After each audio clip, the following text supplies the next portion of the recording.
el tema es la distorsión de la perspectiva en imágenes faciales. Seguramente todos habéis visto alguna fotografía, quizá vuestra incluso, con este tipo de distorsión. Es un poco difícil de definir de forma formal, pero seguramente lo habéis visto. Aquí os he puesto dos ejemplos. La fotografía de la izquierda no tiene apenas distorsión de la perspectiva, mientras que la derecha sí. Y bueno,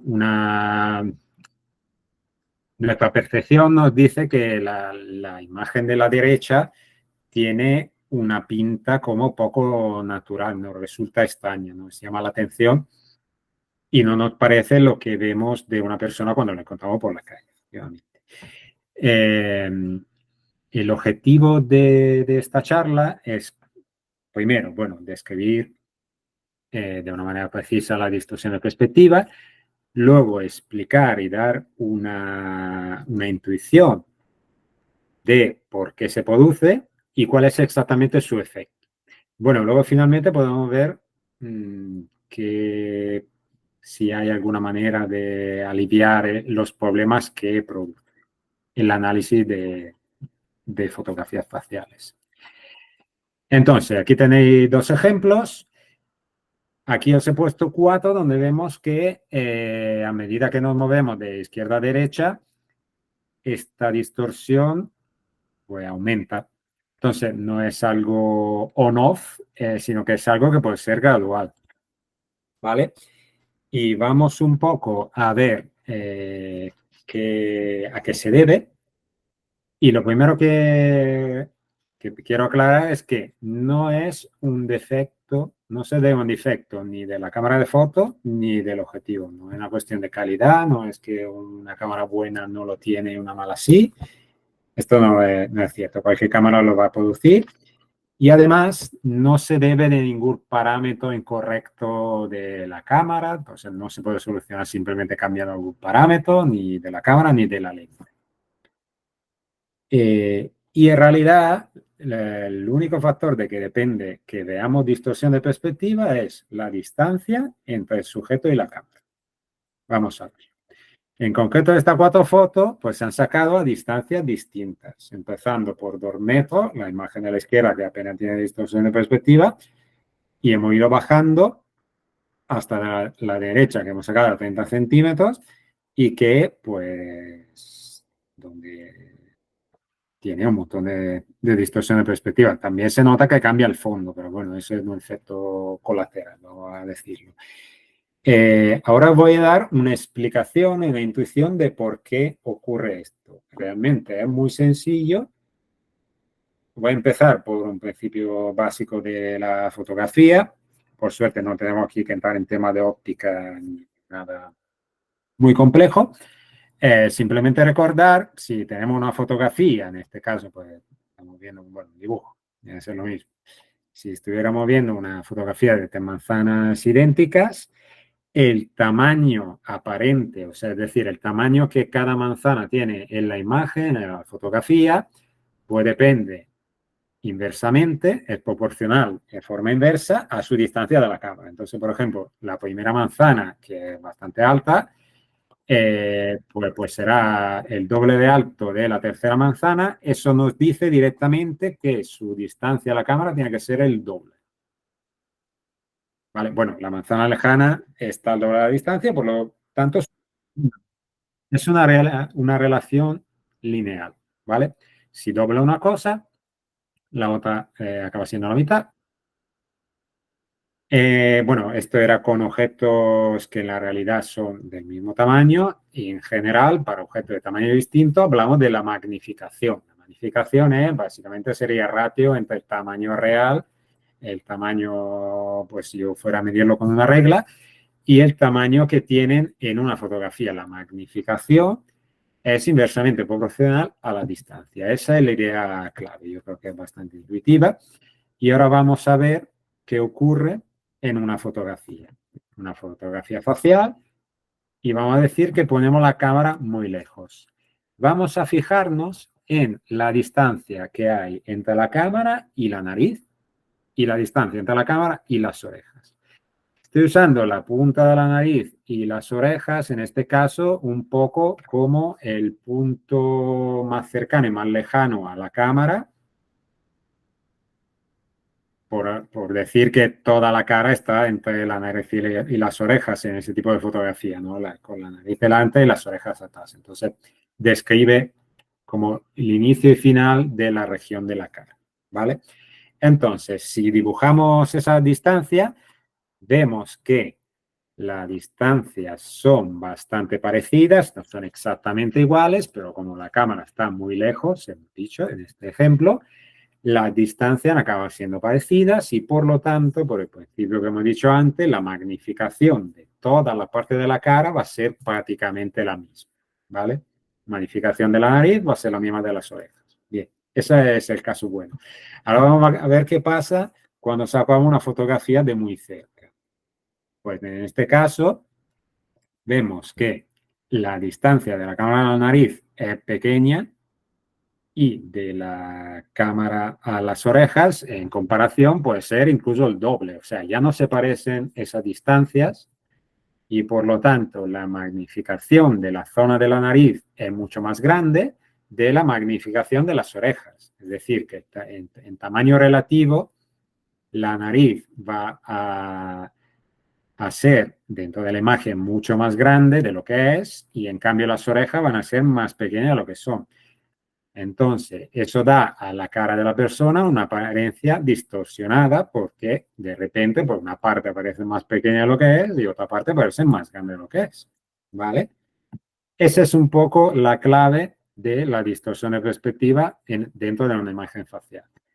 Si ahora volvemos a los ejemplos que os he puesto anteriormente y nos fijamos, pues vemos que efectivamente a medida que sube la distorsión, vemos que la nariz se hace más ancha y en cambio las orejas, punto lejano, se hacen más estrechas. Y esto es exactamente lo que nos predice el razonamiento que hemos hecho o incluso se puede llevar a fórmulas. Vale, entonces está perfectamente explicado por esa intuición. Ahora bien, si decimos que nos interesa la distorsión de perspectiva, pues es interesante saber si hay una manera de cuantificar esta distorsión. Claro, estamos hablando de cómo una persona percibe una cara, entonces hay un factor de percepción o vamos a llamarlo subjetivo psicológico, pero bueno, que obviamente es mucho más difícil de cuantificar, pero sí que ha habido estudios que han intentado, tanto desde el punto de vista matemático que con experimentos, obteniendo, por cierto, los mismos resultados, cuantificar esta distorsión. En este caso no se ha utilizado una cara, se ha utilizado un cubo de un tamaño parecido a la media de la cabeza humana, entonces, bueno, para tener una referencia, es en el estudio de Carl Stefan de la Universidad de Queensland. Y como veis en esta gráfica, pues nos dice que si nos marcamos como objetivo de tener una distorsión por debajo del 1%, pues nos tenemos que llegar a una distancia de 12 metros, ¿vale? Así para tener una referencia. En realidad, si preguntáis a un fotógrafo, posiblemente os diga que ya con 2 metros no se nota ninguna distorsión de la perspectiva. Si vemos en esta gráfica, cuando cruzamos los 2 metros, pues ya nos aproximamos al 5%, que es una buena medida, y con 4 ya estamos en 2,5. Entonces, pues ese tipo de distancias son las que nos pueden valer de referencia para hablar de muy poca distorsión. Obviamente depende de la aplicación concreta, pero si es una cara a ojo, yo por debajo de 2 metros, la verdad que no la suelo notar. Vale, fantástico. Entonces, hemos visto que la cantidad de distorsión depende de la distancia y cómo podemos saber la distancia a la que se ha tomado una fotografía. Bueno, si es un contexto como una cámara de vigilancia, tenemos muchísimos más recursos. Pero si es una fotografía en papel, que no sabemos de qué contexto sale, pues es algo muy difícil. Si tenemos una fotografía digital, quería destacar cómo la distancia a la que se ha tomado no sale en ningún campo de los metadatos, los metadatos EXIF que aparecen en los ficheros. En particular, quería remarcar que ahí sí que aparece una distancia, que es la distancia de enfoque, que suena a algo muy parecido, pero tiene dos grandes problemas. Primero, que la medición que se hace no es nada fiable, porque no estaba pensada para tomar medidas precisas. Entonces, sea lo que ponga en ese campo, no es de fiar. Y además, realmente la distancia de enfoque no tiene que ser lo mismo que la distancia entre el sujeto y la cámara. Si es verdad que normalmente un buen fotógrafo intenta enfocar directamente a su sujeto, la cámara puede haber enfocado en otro objeto. Yo puedo sacar una fotografía de una cara, pero la cámara con su autofocus pues decide enfocar a sus pies o al edificio que está detrás, a la pared.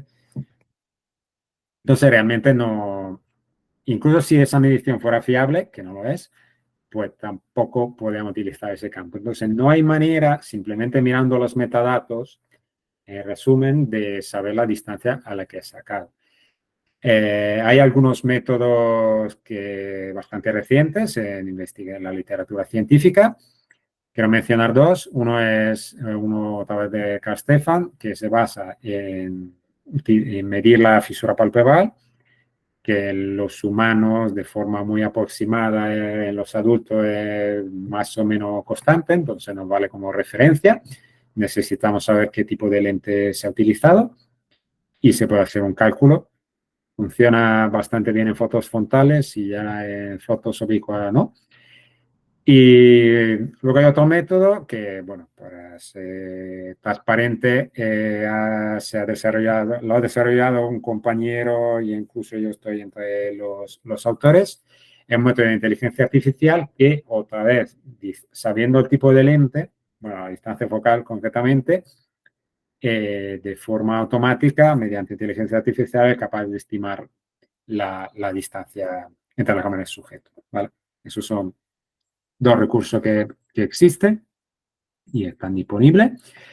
Ahora vuelvo a hablar de la distorsión de perspectiva añadiendo una faceta que es el efecto de la distorsión no es lo mismo, o sea, sigue valiendo lo que he explicado anteriormente, pero hay una diferencia cuando la cara está, vamos a decir, en el centro de la fotografía o en una esquina. En el ejemplo de la derecha, si os fijáis en el recorte, pues se nota que la cara está como estirada de una forma, como decir, diagonal. ¿Por qué? ¿Esto por qué? Bueno, vuelve a ser un tema de magnificación. Realmente el lado izquierdo de la cara, que es el que se ve a la derecha, en esta foto, aunque pueda no aparecer, está bastante más cerca de la cámara y por lo tanto se magnifica más. Es el mismo principio. Pero bueno, tiene ese efecto así bastante llamativo. Y esto se ve bien, por ejemplo, en fotos de grupo. Aquí podemos ver que la chica que está a la izquierda tiene ese mismo tipo de deformación. A ver, en la misma deformación en perspectiva, pero bueno, actúa distinto cuando el sujeto está en las esquinas de la foto. Luego veremos que esto, bueno, es importante para, por ejemplo, tema de recortar una foto. Pero bueno, ahora me voy por una pequeña rama. Entonces, ¿cómo se puede tomar una foto sin distorsión de la perspectiva? Bueno, pues como hemos dicho que la clave es la distancia entre la cámara y el sujeto, y cuanto más cerca, más distorsión, pues claro, hay que alejarse del sujeto, al menos 2 metros de la referencia que hemos visto antes. Y claro, si hacemos esto, el sujeto será más pequeño. Entonces tendremos, si nuestra cámara lo tiene, que utilizar el zoom óptico para agrandar la cara de manera que, por ejemplo, que llene la fotografía. Si quiere ser un retrato de la sola cara de la persona, tendremos que utilizar el zoom. Bien, eso puede pasar que a nuestra cámara, bueno, o la lente, no tenga el zoom necesario para poder sacar un retrato. O sea, que la cara nos quede muy chica Y entonces realmente no somos capaces de sacar una foto sin distorsión de la perspectiva. Esto ocurre, por ejemplo, con una webcam. La webcam tiene un campo de visión muy amplio porque está pensada para poner la cámara, perdón, para poner la cara muy cerca, ¿no? a la webcam. Y entonces, pues la apariencia que da es de una foto distorsionada por la distorsión de la perspectiva. No hay ninguna, como no tiene zoom, no hay ninguna manera. Si bien yo puedo alejarme, ya no se notará la distorsión, pero mi cara saldrá muy, muy chiquita. Lo mismo pasa con muchos móviles, si solo tienen una lente, pues posiblemente sea imposible sacar, si no tiene zoom, es imposible sacar un retrato donde la cara llena la fotografía que no tenga distorsión de perspectiva. ¿Vale? Y por eso es tan común ver fotografías con distorsión de perspectiva. ¿Vale? Una pequeño inciso. Entonces, ahora voy a hablar de la comparación facial, la comparación de imágenes. Bueno, es un tema muy amplio. Yo no soy forense, soy ingeniero en informática, aunque trabajo en el campo. No voy a profundizar sobre cómo se hace una comparación facial, pero quería remarcar el hecho que idealmente una comparación facial, en el mejor de los casos, debería hacerse con fotografía tomada en las mismas condiciones. Puede ser sin oclusión, con una iluminación buena o incluso la misma. Y uno de los factores es también la distorsión de perspectiva. Entonces, si tengo dos fotografías, como en este ejemplo, que se han sacado a distancia muy distinta, que tienen distorsión de perspectiva muy distintas, pues los rasgos faciales van a aparecer distintos, muy distintos, porque se ven alterados por esa distorsión. En este caso el sujeto es claramente lo mismo, pero en caso más incierto, pues eso añade una dificultad a la tarea de comparar el sujeto que es muy grande. Entonces, desde el punto de vista técnico, una solución para mí muy buena es lo de utilizar, en lugar de una fotografía del candidato, utilizar un modelo 3D, un escaneo facial, o sea, un modelo 3D del rostro de la persona, y compararlo con la fotografía dubital. Para hacer eso, aparte de adquirir un modelo 3D, que en día de hoy es una tarea relativamente sencilla, se puede hacer con escáneres, se puede hacer con fotografías. Cada día vamos más en la dirección que se puede hacer con un pequeño vídeo hecho con el móvil, aunque todavía no estamos 100% ahí, pero vamos bien encaminados. Entonces, como es cada día más fácil tener un modelo 3D del rostro de una persona, pues lo podemos utilizar. Para poder comparar, no podemos simplemente mirar al modelo 3D y mirar a la fotografía, tenemos que hacer un solapamiento, que para ser más formales, es la tarea de, bueno, solapamiento se llamaría 3D 2D, que es la tarea de solapar un objeto o un modelo 3D de un objeto sobre la imagen, de forma que la pose de los dos objetos sea la misma o la apariencia. El caso más sencillo que os enseño aquí, os enseño varios ejemplos, cada más sencillo es lo de la comparación facial, donde estoy solapando un escaneo facial con la fotografía, es el caso más fácil. Luego, por ejemplo, podría hacer lo mismo con un escaneo de los dientes de la persona y una foto donde se vea su sonrisa. También puedo solapar ese modelo 3D con los dientes. Hay una técnica de identificación craniofacial que se llama superposición craniofacial, bueno, seguramente muchos la conoceráis, que se basa en solapar un modelo 3D del cráneo con la fotografía de un candidato.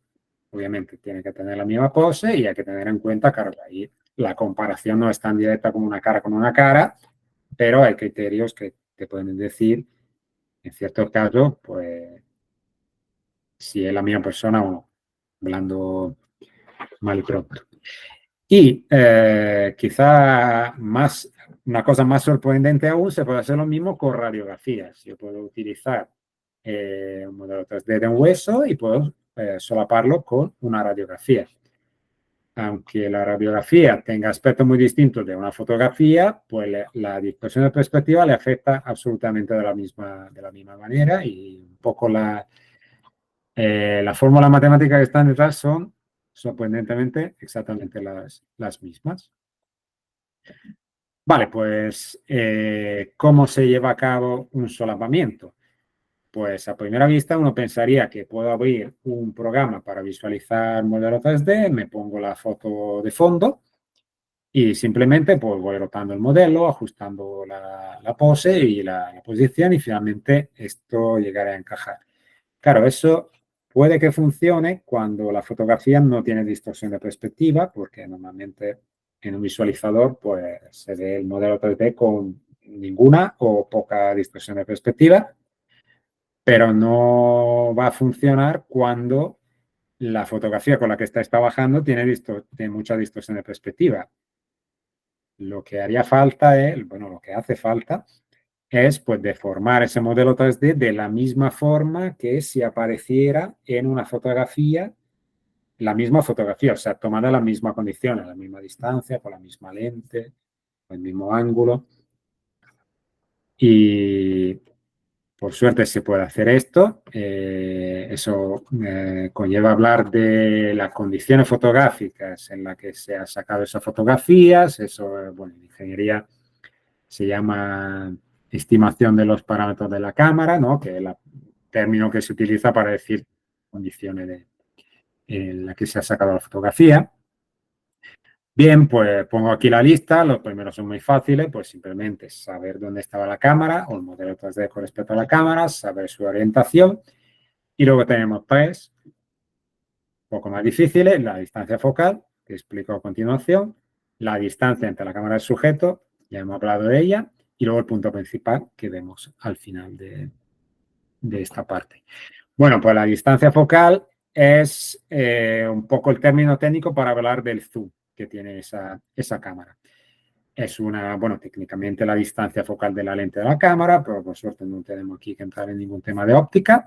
Se mide en milímetros, va relacionada con el ángulo de visión, distancia focal grande, ángulo de visión pequeño y viceversa.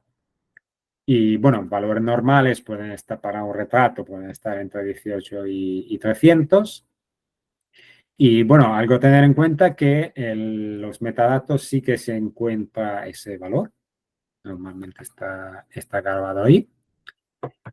Y luego, bueno, tenemos la distancia cámara-sujeto, de la que ya hemos hablado. Y bueno, un poco bueno, sí, repitiendo un poco lo que he hablado antes, a la hora de hacer una fotografía con poca distorsión, para ajustar el tamaño del sujeto y la fotografía, pues tenemos dos maneras. Uno es utilizar el zoom, que va a hacer el sujeto más grande sin cambiar nada más. O sea, no va a cambiar la distorsión de perspectiva por utilizar el zoom. Y la otra es alejarnos, acercarnos al sujeto, que también va a cambiar el tamaño del sujeto dentro de la fotografía, pero también cambiará la distorsión de perspectiva. Eso es una pequeña tabla modo resumen.